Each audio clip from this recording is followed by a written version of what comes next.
High guys, this is Almas and you are watching half tuber. So আজকে গিয়েছিলাম হচ্ছে hotel গিভেন্সিতে। এখানে রুফটপ টাওয়ারে একটি রেস্টুরেন্ট আছে, খুবই অসাধারণ রেস্টুরেন্টটি।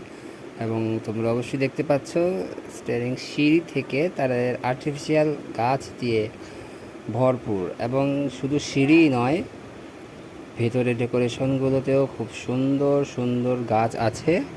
এবং এইখানে খুব রিজনেবল প্রাইসে বুফেটের খাবারও পাওয়া যায়। আর সময়ের অভাবের জন্য আমি বুফেটের খাবারগুলো তোমাদের মাঝে উপস্থাপনা করতে পারিনি। তো সেগুলো জানার জন্য তোমরা অবশ্যই হোটেল গিভেন্সিতে চেক ইন করতে পারো। এটার লোকেশনটা হচ্ছে ফার্ম গেট। ওকে গাইস, তো দেখতেই পাচ্ছ তোমরা। তো এই পর্যন্তই ভিডিও থাকলো। নেক্সট ভিডিও তোমরা অপেক্ষা থাকো, আবারও নিয়ে আসবো। Bye bye.